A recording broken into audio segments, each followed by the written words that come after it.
नमस्कार दोस्तों, आज मैं आपको 3 पनौती अमावस्या व्रत की कथा सुनाने जा रही हूँ। प्रेम से बोलिए अमावस्या माता की जय हो, विष्णु भगवान की जय हो। एक गांव में एक बुढ़िया माई अपने बहू बेटे के साथ रहती थी। उनका बेटा परदेश में धन कमाने के लिए गया हुआ था, इसलिए सास और बहू दोनों अकेले ही रहा करते थे और एक दूसरे की देखभाल किया करते थे। सास बहू में बहुत प्यार था, बिल्कुल माँ बेटे की तरह वह रहते थे। एक दिन बहू ने खाना नहीं खाया तो सास ने पूछा, बहू आज तुमने खाना क्यों नहीं खाया? अब बहू ने कहा, माँ जी आज मेरा 3 पनौती अमावस्या का व्रत है, इसलिए मैंने खाना नहीं खाया। तब सासू माता ने कहा, बहू यह कैसा व्रत होता है और यह व्रत करने से क्या फल मिलता है, मुझे भी बताओ। तब बहू ने कहा, माँ जी 3 पनौती अमावस्या का व्रत करने से बहुत पुण्य मिलता है, घर में अन्न धन बना रहता है, सुख शांति रहती है और अटल सुहाग मिलता है, पुत्र की प्राप्ति होती है। इस व्रत में प्रत्येक वर्ष अलग अलग खाना खाया जाता है, विष्णु भगवान के मंदिर में चढ़ावा चढ़ाया जाता है या फिर ब्राह्मण को दान दिया जाता है। इस व्रत में पहले साल शक्कर, घी और चावल से बना खाना खाया जाता है। पहले साल व्रत पूर्ण होने के बाद 1.25 किलो चावल और 1 कटोरी घी, 1 कटोरी शक्कर दान में किसी ब्राह्मण को दिया जाता है। दूसरे साल जौ, घी और शक्कर से बना खाना खाया जाता है। जब दूसरे साल व्रत पूर्ण हो जाए तो 1.25 किलो जौ, 1 कटोरी घी तथा 1 कटोरी शक्कर किसी मंदिर में या फिर ब्राह्मण को दान में देना चाहिए। तीसरे साल तिल, गुड़ और घी से बने व्यंजन खाने चाहिए। जब तीसरे साल का व्रत पूर्ण हो जाए तो ½ किलो तिल, गुड़ और 1 कटोरी घी किसी मंदिर में चढ़ाया जाता है या फिर किसी ब्राह्मण को दान में दिया जाता है। इसे ही 3 पनौती अमावस्या व्रत कहा जाता है। फिर बहू ने कहा कि इस व्रत का अगर संकल्प ले लेते हैं तो इसे पूरा करना जरूरी होता है। अगर पूरा नहीं कर सकते तो सास बहू में झगड़ा या घर में अशांति छा जाती है। तब सास ने बहू से कहा, बेटी मेरा तो उम्र हो गया है, लेकिन तुम यह व्रत करो। तब बहू यह व्रत आरंभ कर देती है। लेकिन एक दिन बहू ने किसी के कहने पर गेहूं से बनी रोटी खा ली। अब अमावस्या माता इस बात से नाराज हो गईं। जो सास और बहू में बहुत प्यार था, अब उन दोनों में झगड़े होने लगे। सभी गांव वाले भी हैरान हो गए कि अब यह कैसे लड़ रही हैं। सास अपने बहू से उल्टा सीधा ताने देने लगी और बहू भी अपने सास से लड़ने झगड़ने लगी। दोनों इस तरह लड़ते झगड़ते देखकर लोग कहने लगे कि देखो तो यह दोनों कितने ही प्यार से रहते थे और अब दोनों में कितनी ही लड़ाइयाँ होती हैं। एक दिन सास ने अपने बहू से ताना मारा कि जब से हमारे घर में तुम बहू बनकर आई हो तब से हमारे घर की लक्ष्मी चली गई हैं। तुम तो हमारे लिए अशुभ हो, तुम्हारे कारण हमारे घर में कलेश और अशांति छाई रहती है। अब बहू को यह बात लग गई। वह बोली, सासू माँ मैं आपके घर के लिए अशुभ हूँ तो ठीक है, मैं आपके घर से जा रही हूँ। आपके घर में अब मैं लक्ष्मी जी को लेकर ही आऊंगी। जब तक मैं लक्ष्मी जी को नहीं पा जाती आपके घर में पैर नहीं रखूंगी। तब सास बहू से कहने लगी, असल की है तो जा मेरे घर से और लक्ष्मी जी को लेकर आ। तब बहू ने कहा, ठीक है माँ जी, मैं लक्ष्मी जी को लेकर आऊंगी, लेकिन मुझे यह बताइए लक्ष्मी माता मुझे कहाँ मिलेंगी? तब सासू माता कहने लगी, लक्ष्मी जी तुमको समुद्र के बीचों बीच में भगवान विष्णु के पैर दबाती हुई मिलेंगी। अब बहू यह कहकर चली गई कि जब तक लक्ष्मी जी को ना पा जाऊंगी तब तक मैं आपके घर में नहीं आऊंगी। इतना कहकर बहू लक्ष्मी माता के खोज में निकल पड़ी।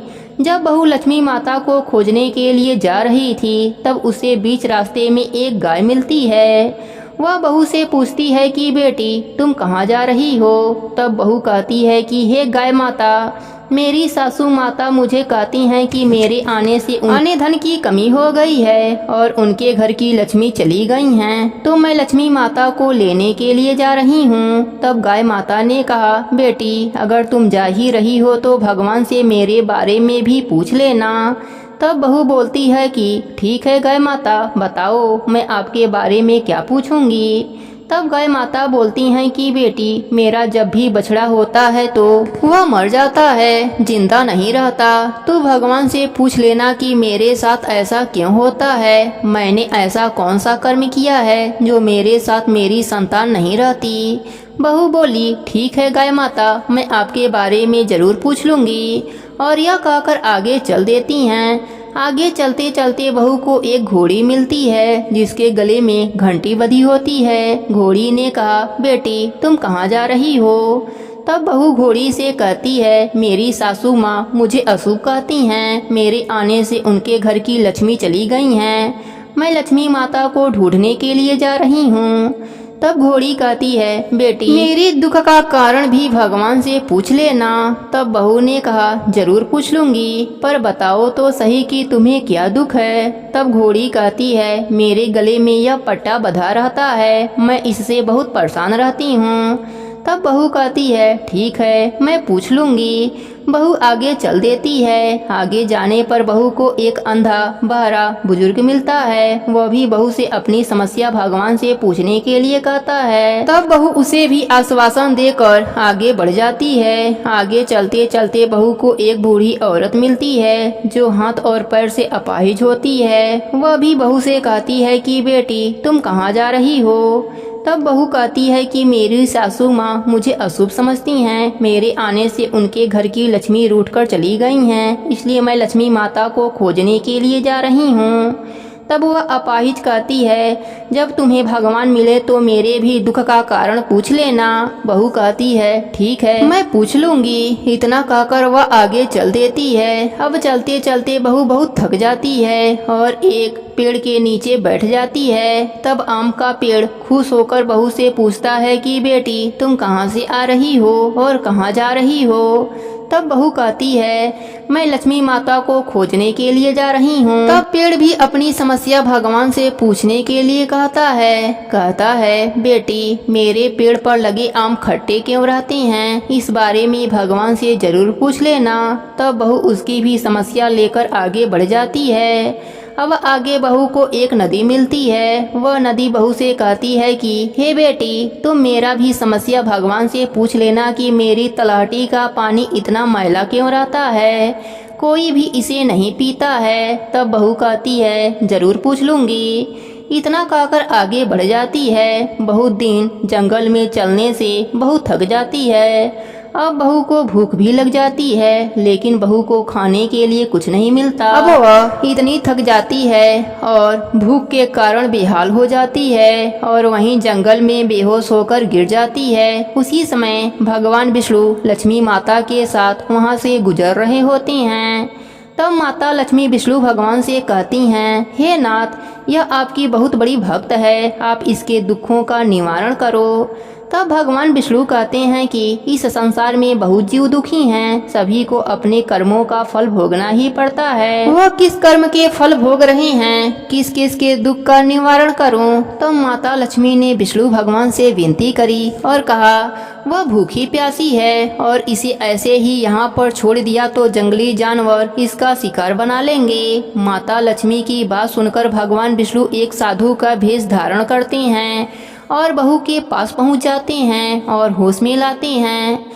जब बहू होश में आती है तो साधु बाबा के भेष में भगवान उससे पूछते हैं कि वह कहाँ से आ रही है और कहाँ जा रही है। तब बहू पूरी बात बताती है। उसकी सास उसे अशुभ कहती हैं और उसके आने के कारण ही घर की लक्ष्मी चली गई हैं, इसलिए वह लक्ष्मी माता को खोजने के लिए निकली है। उसकी बात सुनकर भगवान विष्णु और लक्ष्मी माता प्रकट होते हैं और उसके साथ अमावस्या माता भी प्रकट होती हैं।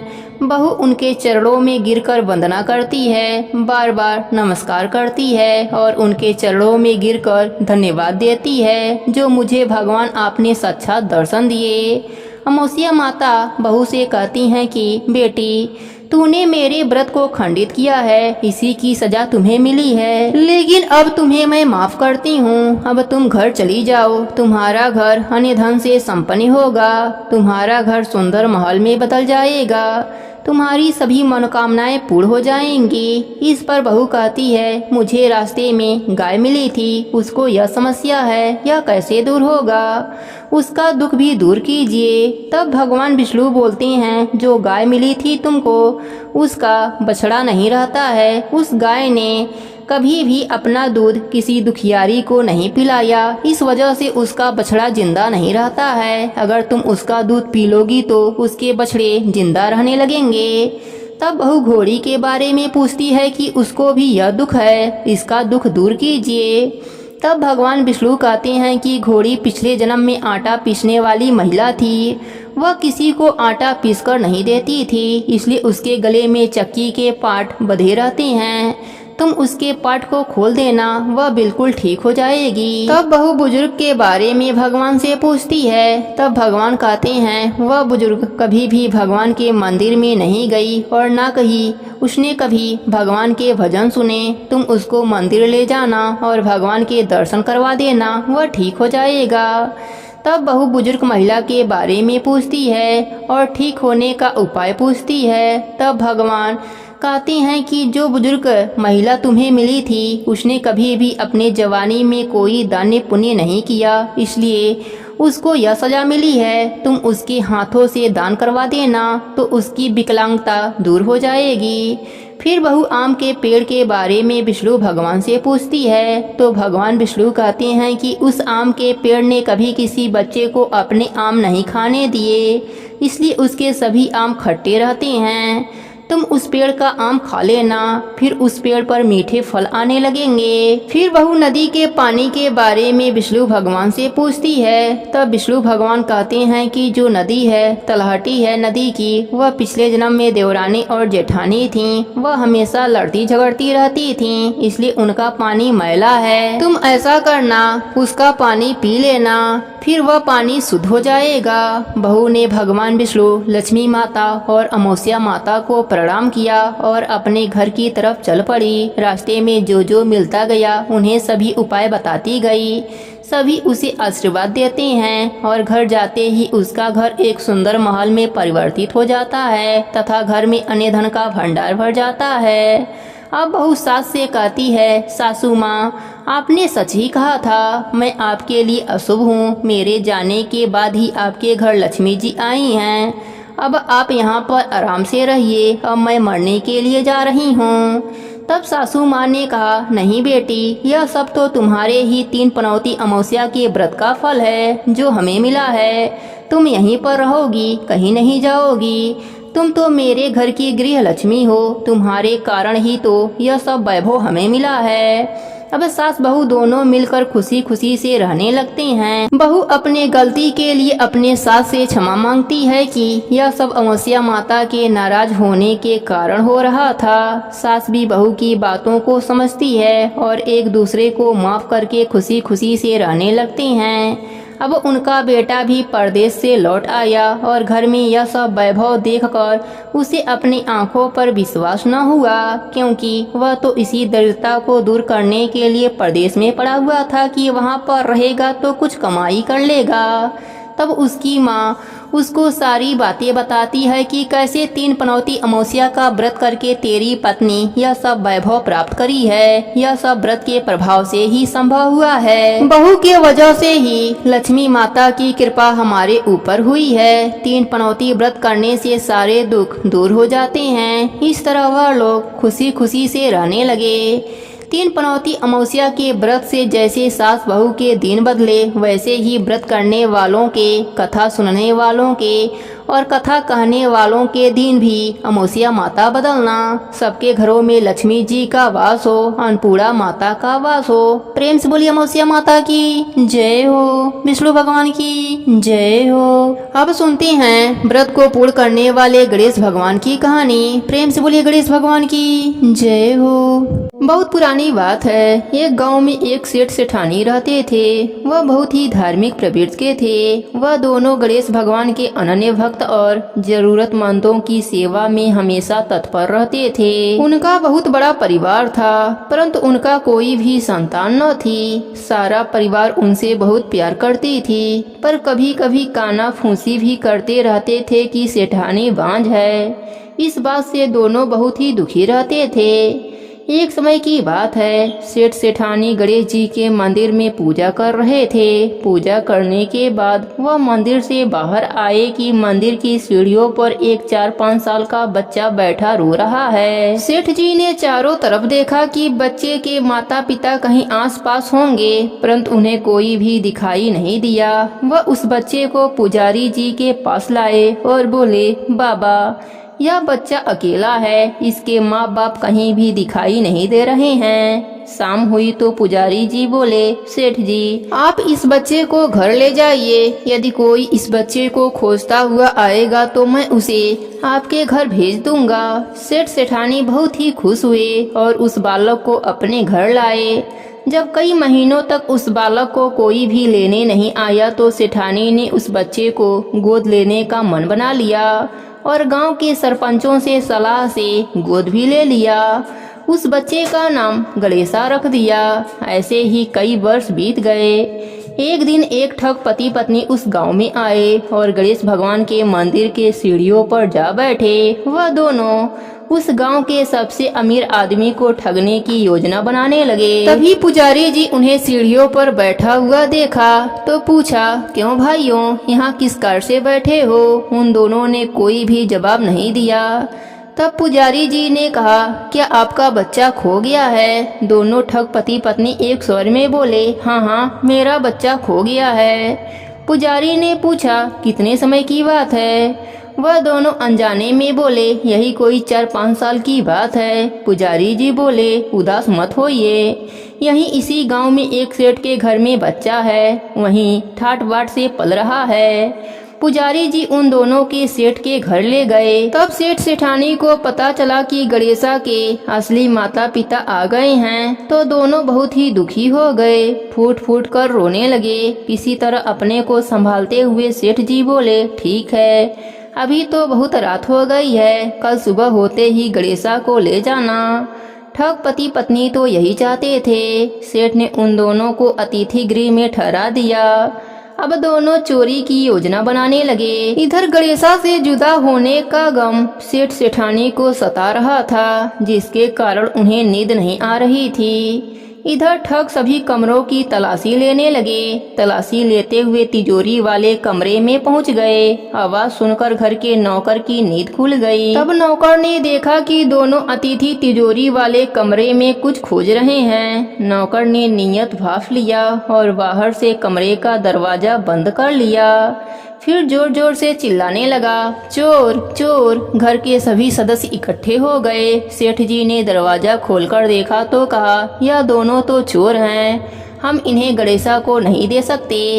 ठगों को अपनी योजना विफल होती दिखी तो दोनों जिद पर अड़ गए और कहने लगे, गणेशा मेरा बेटा है। सेठ जी बोले, तुम दोनों चोर हो, हम तुम्हें गणेशा नहीं दे सकते। तब यह बात सरपंच तक पहुंच गई। वहां सरपंच ने एक शर्त रख दी। दोनों पक्ष को सभा में आमने सामने खड़ा किया गया। अब दोनों माताओं को आदेश दिया, आप दोनों सूर्यदेव के सामने खड़े हो जाइए। जिसके स्तन से गणेशा के मुंह में दूध की धार जाएगी, बच्चा उसी का माना जाएगा।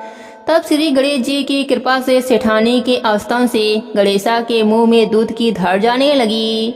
इस तरह गणेश भगवान की कृपा से गणेशा सेठानी को वापस प्राप्त हो गया और सरपंचों ने चोरों को जेल में भेजवा दिया।